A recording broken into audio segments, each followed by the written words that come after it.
Dios sea bendito, sean todos bienvenidos a este encuentro con el amado Jesús en su corazón divino.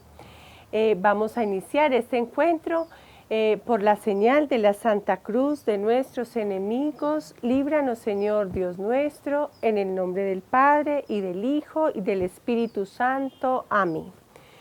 Vamos a decirle a nuestro amado Jesús que nos disponga, que Él con su Santo Espíritu tome posesión de nuestras mentes, de nuestros corazones, de todo nuestro ser, para que estas enseñanzas que nos quiere dar a través de nuestro Santo Padre Francisco de Sales se puedan afianzar en nosotros y puedan hacer que nuestra vida sea una vida orante, sea una vida de un encuentro permanente con el amor de su corazón.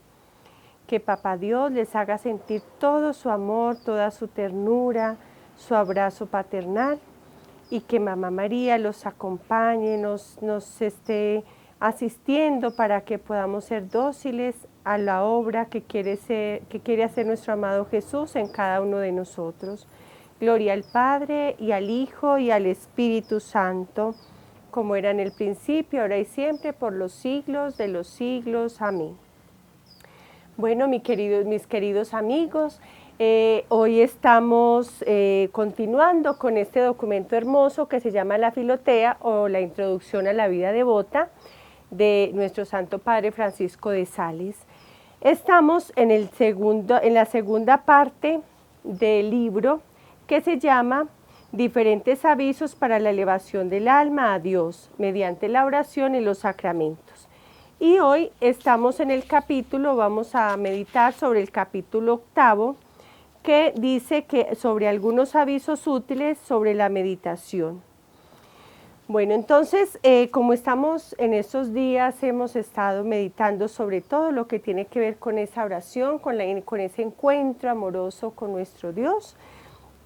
Estamos meditando sobre las consideraciones, las resoluciones que debemos tener en cuenta, y hoy vamos a meditar sobre la importancia de que siempre cuando hacemos la meditación debe tener siempre unas resoluciones concretas, unos propósitos que debemos practicarlos durante el día.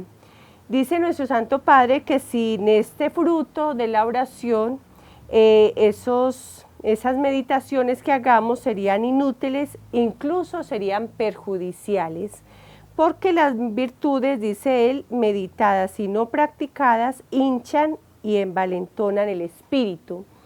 Es decir, es que, digamos, si tú meditas mucho sobre la humildad, pero no tienes unos propósitos concretos para ponerla en práctica, entonces vas a tenerte como una persona muy humilde siendo muy orgullosa. Entonces es muy peligroso que esas meditaciones y esa oración que tenemos se vuelva algo solamente de contemplación en el momento, pero que no sea algo que comprometa nuestra vida. Por eso nos hace este aviso importante. Siempre nuestra oración debe estar acompañada de unos propósitos concretos. Por eso dice San Pablo, les voy a dar como la luz de la palabra, donde dice San Pablo a los Corintios. Primera carta de San Pablo a los Corintios, capítulo 8, del 1 al 3. Dice: todos, por supuesto, hemos alcanzado el saber, pero el saber infla al hombre, mientras que el amor edifica. El que cree que sabe algo es que no sabe todavía qué es conocer, pero si uno ama a Dios, éste ha sido conocido por Dios. Palabra de Dios. Te alabamos, Señor. Entonces, miren lo hermoso como nos dice San Pablo, que es una experiencia de Dios. Es ese amor de Dios que se hace práctico en nuestra vida diaria, en cada instante, y es lo que hace que nuestra oración tenga sentido, tenga fruto, para que no nos volvamos personas que nos creamos muy buenas, muy santas, cuando en realidad nos falta realmente poner en práctica eso que experimentamos en la oración. Bueno, dice también, nos da un ejemplo, que si he resuelto, por ejemplo, ganar con dulzura a los que me han ofendido, procuraré encontrarlos para saludarlos con amabilidad. Y si no, hablaré bien de ellos y los encomendaré a Dios. Entonces, es un ejemplo concreto. Si nosotros en la oración nos hemos puesto el propósito de ganar con dulzura a esas personas que nos han hecho daño, que nos han ofendido, entonces, como si no podemos por lo menos tener como ese momento de encuentro con estas personas, por lo menos dice nuestro Santo Padre, hablar bien de ellas y encomendarlas en nuestra oración. Entonces ya es un fruto concreto de ese momento de oración que pudimos tener en el día o en la noche, ¿cierto? Dice, al salir de la oración afectiva, nos dice nuestro Santo Padre otra recomendación muy importante, otro aviso, no debemos sacudir el corazón para no derramar el bálsamo que se obtiene por medio de esa oración. Entonces, que tener como un tiempo de silencio para como transportar suavemente ese corazón que está lleno de ese bálsamo que nos dejó la oración, de modo que no lo desperdiciemos, ¿sí? Porque si inmediatamente salimos de la oración a encontrarnos con personas, a hacer diferentes actividades, se nos pierde como eso que recibimos en la oración. Entonces, por eso nuestro Santo Padre nos recomienda que tengamos mucho cuidado con eso que recibimos en el corazón, guardarlo, custodiarlo y como quien dice, no pasar inmediatamente como a otras cosas, sin antes haber como tenido cuidado con ese bálsamo. Pero también él dice que hay momentos donde hay ocupaciones que nos llevan a pasar inmediatamente de la oración a esa ocupación porque tiene que ver con nuestro deber. Pero sin embargo nos dice muy bellamente que tengamos nuestros ojos interiores como en el corazón, como que en medio de esa ocupación podamos tener como esa conciencia de que hemos recibido un tesoro muy maravilloso, que es la presencia de Dios viva en nuestro corazón. Otro ejemplo que pone es que, y tener como mucho cuidado de que esos sentimientos que se nos despertó en la oración, como que los conservemos durante el día. O sea, tratemos de que esos sentimientos, por ejemplo, si se despertó en nosotros un sentimiento de acción de gracias a Dios, entonces hacerlo todo con ese sentimiento de agradecimiento, de gratitud, de alabanza. Otro ejemplo que nos pone muy interesante es que cuando alguien recibe un licor muy, muy precioso, muy caro, que lo lleva en una porcelana de una manera muy cuidadosa para que ese licor no se riegue absolutamente ni siquiera una gota. Entonces esa persona lleva ese licor con tanto cuidado que no está como digamos, fijándose en otras cosas, sino en lo que lleva en la mano para que no se le derrame. Entonces que así nosotros tratar de no estar como dejándonos distraer tan fácilmente para que no se nos derrame ese licor precioso que es esos frutos de la oración en nuestro corazón. Entonces dice también muy bellamente que si por ejemplo tienes que necesariamente atender a alguien, inmediatamente sales de la oración, hacerlo con mucho amor y con mucha humildad y como les decía ahora, tener como esos ojos, esa mirada en el corazón, mientras que hacemos ese trato, tenemos ese trato con la persona o tenemos esa ocupación. Dice también que es necesario que nos acostumbremos a saber darle paso dar el paso de la oración a otras acciones, a cualquier clase de acción, según el oficio o la profesión que tengamos justa y legítimamente. Por ejemplo, nuestro Santo Padre dice que un abogado tiene que pasar de la oración muchas veces a los pleitos, a ir a, pues, como a ejercer su profesión. Entonces, que ese abogado debe tener, como quien dice, después de haber recibido esos regalos, esos deleites en la oración, poder como digamos, con esa fortaleza ir a cumplir su misión en ese pleito que tiene que enfrentar, pero ya con una disposición distinta, porque está lleno del amor de Dios, está lleno de la fortaleza de Dios. Entonces hacerlo rectamente, ejercer su profesión con rectitud, con amor, con apasionamiento, pero teniendo a Jesús en el centro de esa ocupación. Lo mismo nos dice de la mujer casada, que cuando la mujer casada hace su rato de oración, tiene que después ir a cumplir sus ocupaciones del hogar, ¿cierto? Pero que debe hacerlo con dulzura y tranquilidad, no con turbación del espíritu, o sea, no como quien dice, si digamos la señora está en oración y si uno de los hijitos la necesita para algo, no salir como con impaciencia, como con rabia, digamos, como con desconsuelo porque le dañaron el rato de oración. No, o sea, esa mujer tiene que tener en cuenta que esa presencia de Dios en su oficio, en su deber, se prolonga haciendo lo que va a hacer con sus hijos o con su esposo.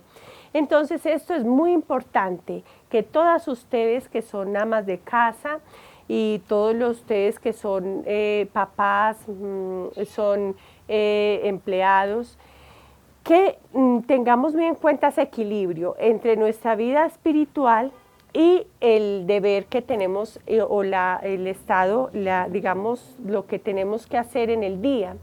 Porque lamentablemente hay muchas personas que siendo casadas quieren tener como una vida religiosa y no puede ser. O sea, no puede ser que una mujer, como me escuchaba yo hace un tiempo, se llevaba a los hijitos a todas las vigilias y los acostaba en una banca. Pues es que eso, pues, o sea, una mujer que tiene unos hijitos pequeños, que tiene que atender a un esposo, pues o sea, por su estado no puede estar todo el tiempo en las cosas de la iglesia porque descuida muchas veces a su familia. Entonces es importante que tú tengas un equilibrio entre esa vida espiritual y también tener como estar abierto a la gracia de estado, ¿sí? O sea, yo no puedo pretender vivir en mi monasterio como si fuera una mujer casada, ni tú que eres una mujer casada vivir como si estuvieras en un monasterio.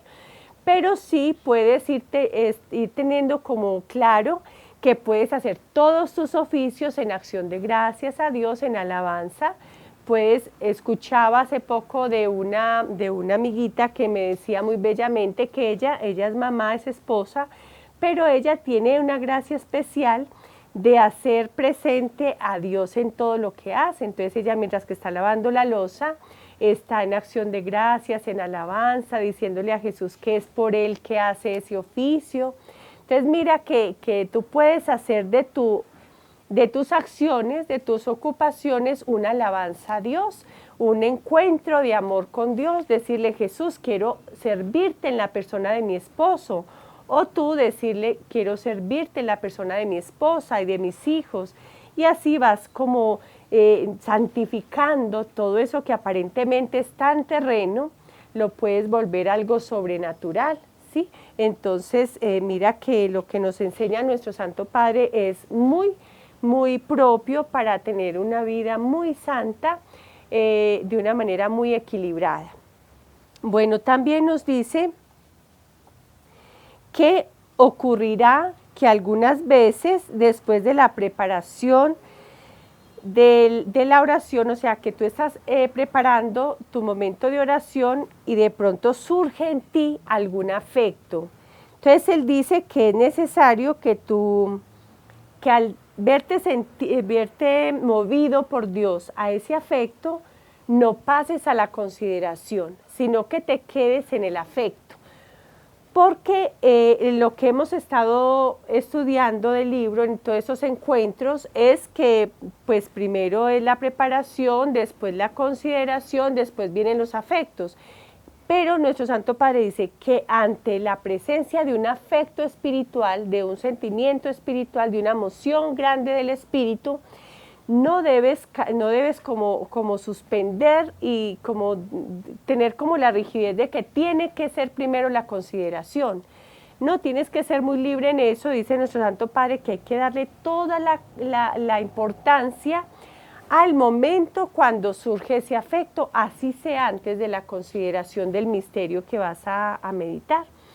Entonces, dice también que darle rienda suelta a ese afecto, si es un afecto como te explicaba la otra vez, si es un afecto de amor al paraíso, de estar en la presencia de Dios en la vida eterna, de darle gracias por lo que te está permitiendo vivir, de poder, digamos, contemplar, digamos, una vez les pongo un ejemplo, una vez meditando el pasaje bíblico donde habla de Jacob, cuando él le dice a Dios, le dice, Señor, pero ¿quién soy yo y quién es mi familia para que nos colmes de tantos beneficios? Yo cuando leí eso, ya en eso me quedé y sentí deseos hasta de llorar de alegría, de saber que yo le puedo decir también a Papá Dios que quién soy yo y quién es mi familia, mi comunidad, para que Él nos colme de tantos beneficios.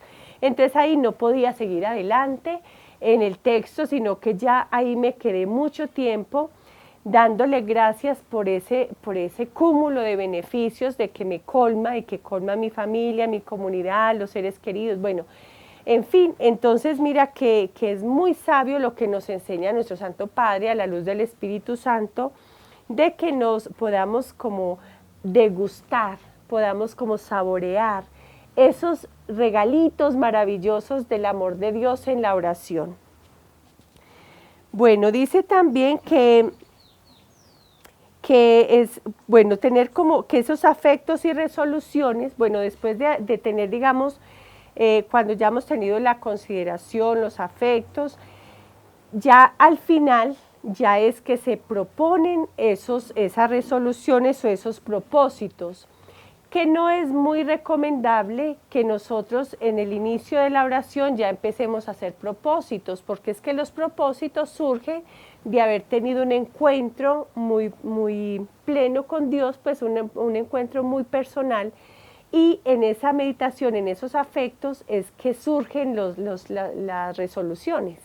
Entonces, dice nuestro Santo Padre que si hacemos las resoluciones antes de tener esos afectos, nos podemos poner en el peligro de distraernos, porque empezamos a pensar en las dificultades que tenemos, en las personas que nos hicieron daño, bueno, en muchas cosas nos quedamos ahí y olvidamos degustar y como contemplar y saborear esos misterios del amor de Dios que Él quiere que profundicemos.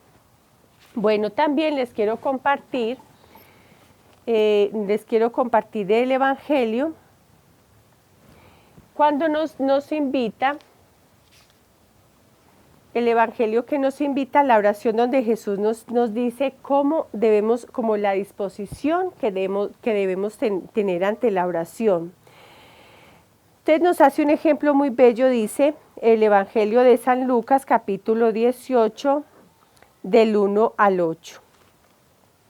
Dice, Jesús les mostró con un ejemplo que debían orar siempre sin desanimarse jamás. En una ciudad había un juez que no temía a Dios ni le importaba a la gente. En la misma ciudad había también una viuda que acudía a él para decirle, hazme justicia contra mi adversario. Durante bastante tiempo el juez no le hizo caso, pero al final pensó, es cierto que no temo a Dios y no me importa la gente, pero esta viuda ya me molesta tanto que le voy a hacer justicia. De lo contrario, acabará rompiéndome la cabeza. Y el Señor dijo, ¿se han fijado en las palabras de este juez malo? ¿Acaso Dios no hará justicia a sus elegidos si claman a Él día y noche, mientras Él deja que esperen? Yo les aseguro que les hará justicia, y lo hará pronto. Pero cuando venga el Hijo del Hombre, ¿encontrará fe sobre la tierra? Palabra del Señor. Gloria a ti, Señor Jesús. Miren qué bello este pasaje. Aquí Jesús nos está poniendo un ejemplo muy concreto, que es la viuda que le pide al juez que le haga justicia, pero el juez no le importa, pues no le interesa hacerle justicia, pero finalmente por la insistencia de ella, la humildad con la que pide ese favor, resulta que por deshacerse de ella le hace justicia. Pero ustedes no se imaginan que Dios no es un juez injusto, sino que Dios es un papá. Dios papá y mamá, porque Dios es al mismo tiempo totalmente maternal y totalmente paternal, es todo lo que necesitamos, Dios Padre y Madre. Él está atento para escucharte en la oración. Entonces, cuando hemos hablado aquí de todos esos afectos y todo, si tú en la oración no sientes afectos, no sientes como un momento así que tú digas que estás como percibiendo la presencia de Dios en ti, no te desanimes, porque en cualquier momento tú vas a experimentar los frutos de ese encuentro con Él. Entonces nos dice Jesús que Él siempre nos va a escuchar, que Él siempre nos va a atender, siempre va a dar respuesta a nuestras situaciones. No siempre como queramos nosotros o como nosotros pensemos que es, porque Él tiene pues una mirada más amplia, Él sabe realmente qué nos conviene. Entonces tener en cuenta que debemos tener esa fe. ¿Esa fe qué significa? Esa fe es esa experiencia del amor de Dios, que es en doble vías. Yo le creo a Dios, creo en Dios y le creo a Dios. O sea, es como no solamente yo creo que Él está, que existe, que está conmigo, sino que le creo a lo que Él me dice. Entonces, por eso es muy impactante esta pregunta que hace Jesús aquí. Dice, cuando venga el Hijo del Hombre, encontrará la fe sobre la tierra. Esta fe, esta fe de esta mujer que siempre estaba con esa convicción de que le iban a hacer justicia como fuera, ¿cierto? Entonces, nosotros, en la medida en que creamos realmente en ese amor de Dios y le creamos a ese amor de Dios que Él quiere lo mejor para nosotros, que Él sueña con que seamos felices, con que seamos plenos en Él, en la medida en que tú tengas esa convicción y tu vida sea una respuesta a esa convicción, porque esta fe no es solamente como decir, ay, no, tantos creyentes, tantos católicos que van a misa. No, es esa fe que también abarca una forma de ser como Jesús, o sea, una configuración con Cristo. Entonces, en la medida en que nos configuramos con Jesús, con sus sentimientos, con sus aspiraciones, con su deseo de agradar al Padre, con fundirse en la voluntad del Padre, cuando nosotros nos configuramos con Él, realmente podemos decir que tenemos fe, porque si no, somos unas personas que tal vez somos muy religiosas, pero no somos realmente personas de fe. Entonces, este evangelio nos ayuda como a iluminar que este encuentro amoroso con Dios, este tiempo de oración debe ser en la fe, en esa experiencia de abrirnos, mejor dicho, a ese amor de Dios, que Él hace obras maravillosas en cada uno de nosotros. Entonces les dejo pues esta reflexión para que esta palabra siga haciendo su obra en cada uno de nosotros y nos ayude a que estemos preparados para que en cada momento que está Jesús llegando a nuestro corazón y permaneciendo también allí, pueda encontrar las disposiciones necesarias para poder dejar que Él haga su obra maravillosa en nosotros. Para esto le pedimos a nuestra Mamá María que nos ayude, ella que fue la totalmente llena de fe, ella que es el modelo de la fe, que su vida, todo su ser, hablaba de esa experiencia del amor de Dios, ella que pudo experimentar el corazón de Dios en cada uno de sus momentos y lo sigue experimentando plenamente en el cielo, nos ayude a sumergirnos en ese corazón divino de Jesús para sacar de allí todo lo que necesitamos para ser santos como Él lo quiere. Gloria al Padre, y al Hijo, y al Espíritu Santo, como era en el principio, ahora y siempre, por los siglos de los siglos. Amén. Que Dios los bendiga mucho y que sigan muy juiciosos en esta preparación que Jesús nos permite vivir. Dios sea bendito.